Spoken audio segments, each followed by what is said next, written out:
Let's do a video log. I'm using this video. Basically, these video logs are basically a journal for me, to be honest. Yeah, it's just a journal. I think I said that from the start, but what is it that I want to discuss today? Yeah, okay. Basically, I don't know what, the enlightened beings, like, are talking about, really. Because, like, intellectually speaking, you may be able to understand it, but understanding is a little bit different. Like, being in the vibration of what it is they're talking about is a bit different. And I would imagine that enlightenment is something beyond words. Like, I think enlightenment is a state of being. It's not, it's like love is a state of being, joy is a state of being, ecstasy is a state of being, enlightenment is a state of being. It's not necessarily something, it's like a tuning up of the frequencies. Like, you could be in love, and that means your frequency is high. You can be in joy and ecstasy, your frequency is high. But enlightenment is the peak frequency. And I think, yeah, and I don't think that you could be in a physical body and be enlightened. Like, you could just be on the verge of pure enlightenment. But I think, like, enlightenment, you leave the body, I think. Because the vibration is just too immense for the body. It's beyond, it's beyond physical. So, like, these yogis that stay on planet Earth, they're just tethering between leaving the body and being a normal human. They're tethering between that so, like, so that they can operate in the world, because they just not be able to operate in the world. They lower their frequency consciously to associate with certain people. So I guess it also has nothing to do with emotion as well. Enlightenment, I guess, has nothing to do with emotion, because they could be angry if they choose, in order to get through to a certain person, like, right? So, very interesting. But what I want to talk about in terms of me. So my method that I've been using is exercise, and then I was fortunate enough and blessed enough to receive Shambhavi initiation by the Isha Foundation. So I'm glad that I have that tool. Just a tool at the end of the day. But it's a very powerful tool. It's a very powerful tool. You may not be able to experience bliss, but whatever needs to come up will come up. It's sort of like a cleaning, right? So, like, you may not experience the joy that you think that you're gonna experience with it. Like, a lot of shit might come up, which is why I took a little bit of Osho's advice, which is, I'm paraphrasing, but he was talking about Vipassana retreats and how they make people go crazy because their body is not lubricant enough. Like, in a way, like, the energy rises too much and they become too agitated with too much energy, so they go crazy. So that's why he invented dynamic meditation, which is like the one where you move and stuff. I'm taking a piece of that, and also the fact that when he was younger on his journey, he used to walk like all day and then run. So he would physically exhaust himself, where relaxation is a natural consequence. And honestly, I understand it to a certain degree, because when I was in the high school era of my years, I would go outside in the hot sun. I didn't know anything about meditation, but I would go outside in the hot sun and just play all day, or move, or exercise, go to the gym, and I would just be very active. And naturally, there is a Zen state there. There is a Zen state when you push your body physically to exhaustion. So the most basic thing I would recommend for anybody who is, like, depressed or going through it is to physically exhaust yourself. It's the most basic thing. Physically exhaust yourself. That's it. Physically exhaust yourself. If you play a sport, it's even better, because now you enter into sort of like a mental concentration too. But if you're too scared to go out and play sport with amongst people, whatever, if you're capable of that, then go do it and play it until you get physically exhausted, and play it intensely. But if not, then just go out or go to the gym or do something in your room where you get yourself physically exhausted. Push-ups, pull-ups, sit-ups, burpees, anything that will get your body absolutely physically exhausted. Work with yourself, because if you're out of shape, you probably can't go that far. But do a little something. In the morning, the cortisol is high. So you exercise that cortisol to its complete like excretion.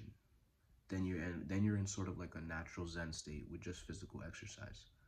And then since you're in that Zen state, now you're more open to grace and more receptive enough for meditate to like perform meditation.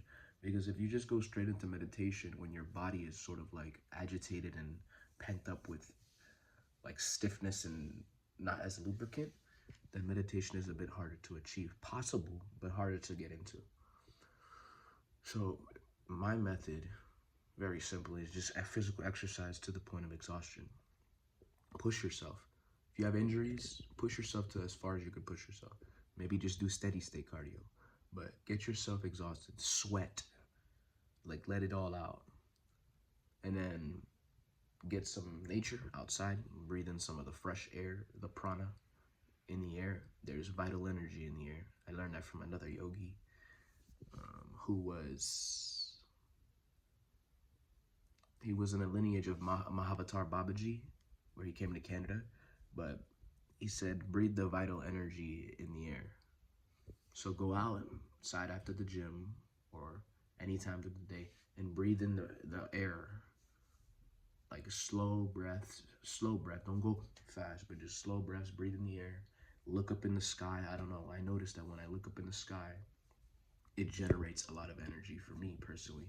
So look up in the sky, gather that energy, and then once you feel pretty good about the system, go take a shower. Personally, in my experience, take a hot and cold shower. Now I noticed that when you take too long of hot, you can dehydrate yourself so much where it's not as beneficial. So I get addicted to staying in very hot, like very long time in the hot shower because it's so comfortable. But ideally, you want to get to a certain level of excretion in the hot water and then turn on the cold water. I would say probably like 20 minutes in the hot water is the best time, right? Anything else, you're just very comfortable. 15, 20 minutes, and then the cold water, all you really need is 5 minutes, realistically, in a cold water, full submersion. And then you're receptive to then you become receptive and excreted physically, and now you're very open to meditation. So then you do your pranayama, or you do your physical postures, your pranayama, and then you get into your meditation. In this case, I'm just doing a couple of basic yoga postures and stretches, and then doing shamavi routine, which also has some yoga postures and stretches. And then, yeah. And then sometimes I might do the Miracle of Mind app offered by Isha Foundation. So far, this has been my method. And when I get diligently into it, it works. It works. So that's basically my method. Now let me get into a little extra of what I want to talk about. So right now I'm thinking about taking a rest day and just doing some good sadhana today. Like 2 sessions a day. I'm doing really good sadhana today because my body feels pretty physically relaxed. There is a little bit of cortisol, but I think if I get in the hot bath and then do the cold water, I think it will excrete me pretty good for today. And then just move around a little bit. That's what I'm thinking about today. And then I'm also thinking about intensifying my practice a little more, because this is the thing. My energy is like in the technology. Like I'm quite addicted to the technology. Like if I put down the phone, if I put down the computer, then I think like a lot of pain will come. Like a lot of pain and a lot of void in the heart, in the stomach, because you're so used to being on the phone and the computer. So there will be a void there. And that's the thing. Like, what should one do? You're just mindlessly scrolling on the phone, mindlessly scrolling on the internet. I don't know what I want to do, but I'm doing the scrolling on the internet. And idealistically, if I want to get to the peak energy, I have to stop scrolling unconsciously on the internet. It's just the facts. the energy will rise. I will feel very like there may be discomfort, there may be agitation. Oh, I want to grab the phone. Like, oh, what do I do? I don't know what to do. Like the madness may rise, you know, which is the purpose of physical exercise to the point of exhaustion. But the madness may rise. Like you may want to use the phone. It may be like very tempting to get on that motherfucking phone, bro. You know, get on that fucking PC. But yeah, and I don't have anywhere I want to go. But in terms of increasing my vital energy, it's probably the best bet to just put the phone down, put the computer down, and dedicate a couple days to like growing the energy. Playing around with that idea of dropping the phone and dropping the technology, you know?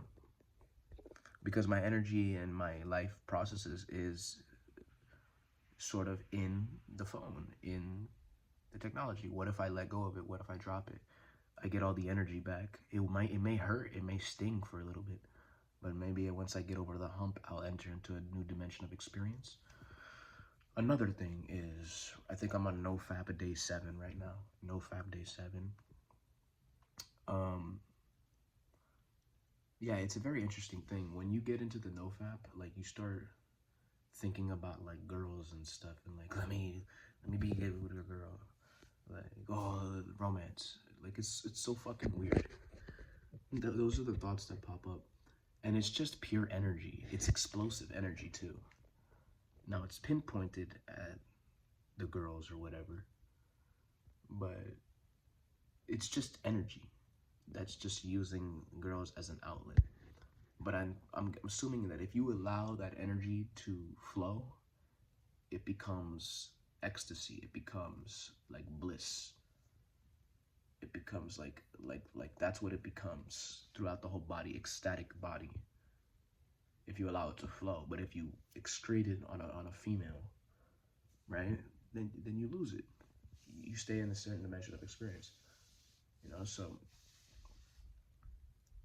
it's very interesting. The painful aspect of NoFap, that's the easy part to get past. It's the when the energy rises and it's so explosive that you want to let it out. That's the hard part. Like figuring out how to transmute it and let the body get the ecstasy, ecstaticness from it, where everything within you just pops and bursts, you know. So we're out here, we're practicing. It's a very interesting phenomenon, experimenting with the human system. I love it. It's kind of fun. It could be painful at times. Right now I'm calm, but it could be painful, you know? But yeah, ideally what I want to do is just physically exhaust myself with exercise, get in the gym, do cardio, get nature, do the Shamavi session.